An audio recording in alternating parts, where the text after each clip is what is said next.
हरिओम प्रिय दर्शकों, यदि आपकी मीन राशि या मीन लग्न है तो वीडियो आपके लिए। और इस वीडियो में हम जानने वाले हैं कि 28 अगस्त 2026 को जो चंद्र ग्रहण लगने जा रहा है, इसका प्रभाव मीन राशि वालों के लिए क्या रहने वाला है और ये ग्रहण कैसा है, सभी कुछ जानकारी प्राप्त करेंगे। उपाय क्या होगा, सभी कुछ जानेंगे समझेंगे, तो वीडियो को पूरा देखें जिससे पूरी जानकारी मिल सके।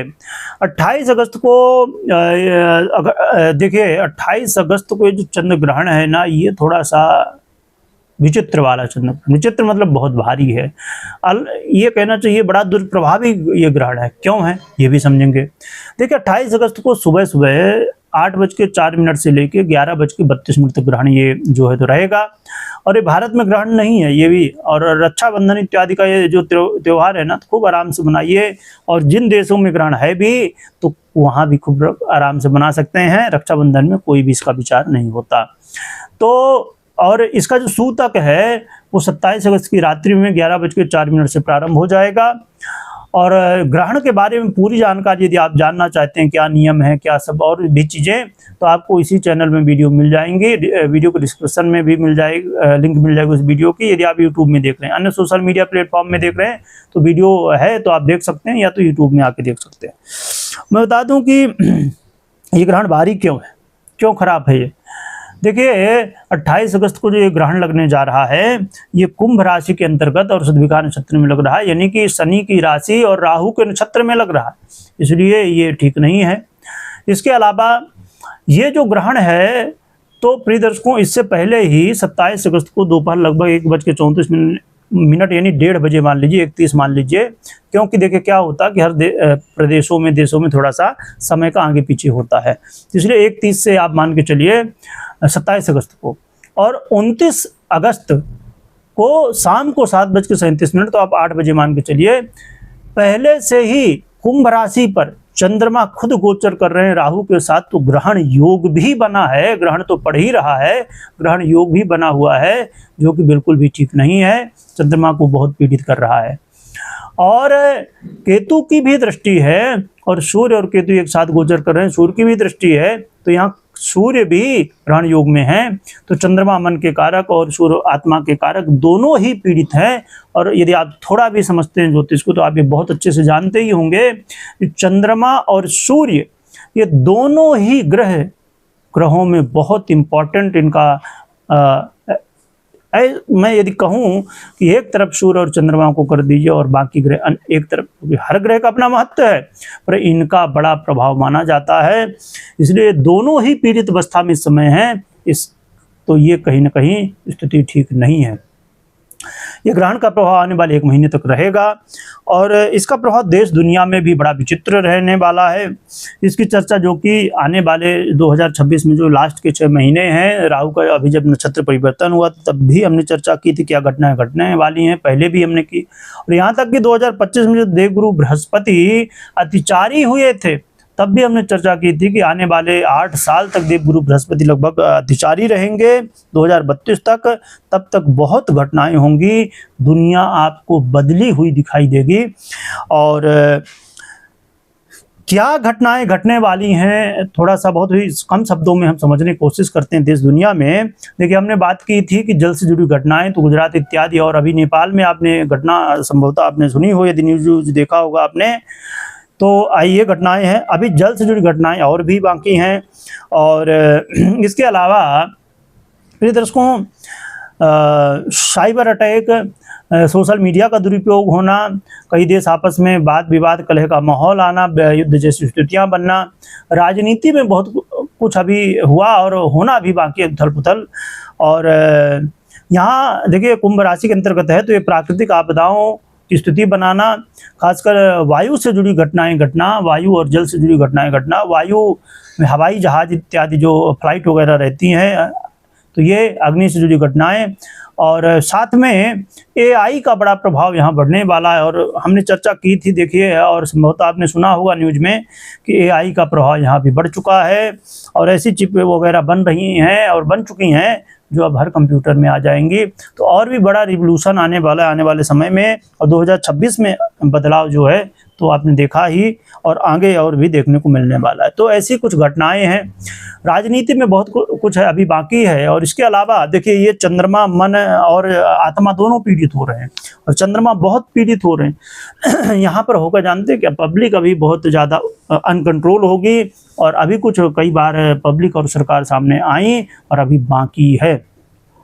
लास्ट बात मैं बता दूं देश दुनिया के हिसाब से, कि देश दुनिया में अभी जो घटनाएं हो रही हैं या होंगी अभी 2026 में, ये तो अभी ये घटनाएं ट्रेलर ही है, पिक्चर अभी बाकी है। क्योंकि अभी बड़ी बड़ी घटनाएं बहुत सारी इन 2032 तक का जो समय है बहुत बाकी हैं, और 2032 तक में आप देखेंगे कि दुनिया चेंज दिखेगी, पूरी तरह बदली दिखेगी। चलिए बात करते हैं अब मीन राशि वालों के लिए कि क्या प्रभाव यहाँ पर देखने को मिलने वाला है।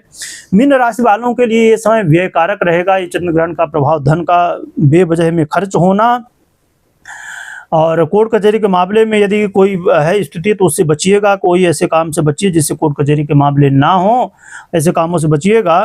और सबसे ज़्यादा व्यय से बचिएगा, अधिक खर्च हो सकता है, अपने स्वास्थ्य का ध्यान रखिएगा। शत्रु बाधा भी यहाँ देखने को मिल सकती है, शत्रु एक्टिव हो सकते हैं आपके। और इसके अलावा प्रॉपर्टी से रिलेटेड चीज़ों में ध्यान रखिए, और प्रॉपर्टी से जुड़ा हुआ कोई भी जैसे खरीदना है बेचना, इनसे सब बचिएगा। और इसके अलावा घर परिवार में कलह का माहौल बन सकता है, इस चीज़ का ध्यान रखिएगा। आपस में मतभेद हो सकता है, माता के स्वास्थ्य का ध्यान रखिएगा।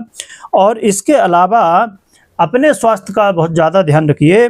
यात्रा इत्यादि यदि कर रहे हैं तो यहाँ पर सतर्क रहिए। लॉटरी जुआ सट्टा इत्यादि से, या ऐसे काम करते हैं जहाँ से अचानक धन प्राप्त होता है, तो ऐसे कामों में बहुत सतर्क रहिए, सावधान रहिए। तंत्र मंत्र सिद्धि इत्यादि के चक्कर में इस समय बिल्कुल मत पड़िए, क्योंकि इस समय बड़ा कन्फ्यूजन और बड़ा गड़बड़ हो सकता है। तो ऐसे गुप्त कामों से, गुप्त स्वास्थ्य की समस्याओं से आपको बच के रहना है। तो मीन राशि वालों के लिए भी ये समय थोड़ा मुश्किल है। हाँ, कुछ अपॉर्चुनिटी भी यहाँ मिलने वाली हैं आपको। कई बार विदेशों से जुड़ा हुआ लाभ मिल सकता है। कई बार आप कुछ अपॉर्चुनिटी ऐसी मिल सकती हैं जिससे लाभ हो अचानक से, परंतु यहाँ पर दिक्कतें भी हैं, थोड़ी सी यहाँ पर ध्यान रखने की आवश्यकता है। सबसे ज़्यादा अपने स्वास्थ्य में ध्यान रखिए, और व्यर्थ के व्यय से जो है तो बचिए। तो ये कुछ चीज़ें हैं। और एक बात ये भी यहाँ, यदि आप राजनीति या पब्लिक से जुड़े काम करते हैं ना, तो आपको सतर्क रहना है, या प्रॉपर्टी से जुड़ा काम करते हैं तो भी यहाँ आपको सतर्क रहना है। तो इन सभी चीज़ों में ध्यान रखिए। अब बात कर लेते हैं उपाय की।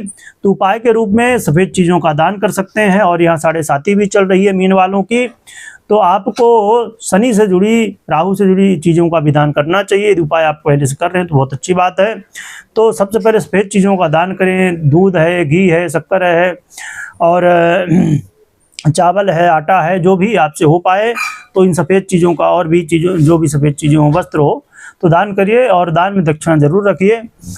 और शनि यहाँ पर उड़द का है, और तिल का है, नीले और काले वस्त्रों का है, छाता का है, तेल है, इत्यादि ऐसी चीज़ों का दान कर सकते हैं।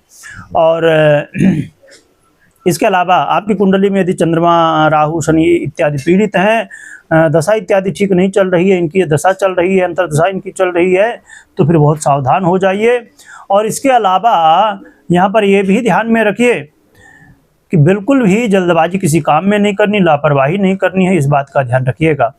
अब बात कर लेते हैं, हमने बात कर ली दान की, बात कर लेते हैं बहुत ही महत्वपूर्ण बात की भगवान भोलेनाथ की जरूर आराधना करिए। ग्रहण के बाद भगवान की सेवा करिए, पूजा, कोई आसपास मंदिर हो वहाँ जाइए, स्नान आदि से निवृत्त होकर, शुद्ध होके, और फिर भगवान भोलेनाथ की आराधना करिएगा, पूजन करिएगा। दूध, दही, घी इत्यादि जो भी अर्पित कर सकते हैं अर्पित करिए। जैसे भी पंचोपचार, दशोपचार, षोडशोपचार, राजोपचार, जैसे भी आप पूजा कर सकते हैं तो करिए। कुछ ना हो पाए तो जल चढ़ाइए, भगवान का दर्शन करिए, आशीर्वाद लीजिए। और यदि आप विदेशों में, भारत में रहते तब तो आपके लिए कोई चिंता की बात ही नहीं है, पर विदेशों में यदि रहते हैं तो कुछ देशों में ऐसी स्थितियां हैं कि मंदिर नहीं होते आसपास, तो आप जो है तो क्या कर सकते हैं, फिर ऐसे अपने घर में यदि शिवलिंग है तो वहाँ पर आराधना घर में ही कर लीजिए। घर में भी यदि ना हो संभव तो फिर क्या कर सकते हैं, तो फिर आप ओम नमः शिवाय का खूब जप करिए, अपने इष्ट की आराधना करिए, गुरु की आराधना करिए, तो ये आप आराधना कर सकते हैं। इसके अलावा हम बात कर लेते हैं, ये तो आराधना करना ही है, कई जगह दान के लिए भी बड़ी समस्या विदेशों में होती है, तो फिर आप क्या कर सकते हैं, तो आप पंडित जी हों, आपके घर परिवार के लोग संपर्क में हों तो उनके द्वारा दान कर सकते हैं, या तो गौशालाएं हैं आज के समय में, या अन्य क्षेत्र चलते हैं जैसे बागेश्वर धाम में, या और भी ऐसे अलग अलग जगहों पर गरीबों को भोजन कराया जाता है, तो ऐसी जगहों पर दान कर सकते हैं, गौशालाओं में दान कर सकते हैं। ऑनलाइन आजकल सुविधाएं होती हैं। तो यानी कहने का मतलब जैसे भी आपके लिए संभव हो दान पुण्य करें, भगवान भोलेनाथ की आराधना करिए, अपने इष्ट गुरु की आराधना करिए, तो ये आपके लिए कल्याणदायक होगा और इस ग्रहण के प्रभाव को खत्म करेगा, कम करेगा। अंतिम बात यह है कि कोई भी निर्णय हो तो आप अपनी पर्सनल कुंडली विश्लेषण के द्वारा ही लें, क्योंकि हर व्यक्ति की, अब समझिए 100 लोग हैं तो राशि एक ही भले हो, पर प्रभाव और जीवन अलग होता है, क्योंकि कुंडली अलग होती है, गृहस्थितियाँ अलग होती हैं, कर्म अलग होते हैं, तो प्रभाव भी अलग होता है। इसलिए कोई भी अंतिम निर्णय हो तो पर्सनल कुंडली विश्लेषण के बाद ही लें। और आप व्हाट्सएप नंबर देख पा रहे होंगे, इसमें संपर्क करके कुंडली विश्लेषण करवा सकते हैं। वीडियो देखने के लिए बहुत बहुत धन्यवाद।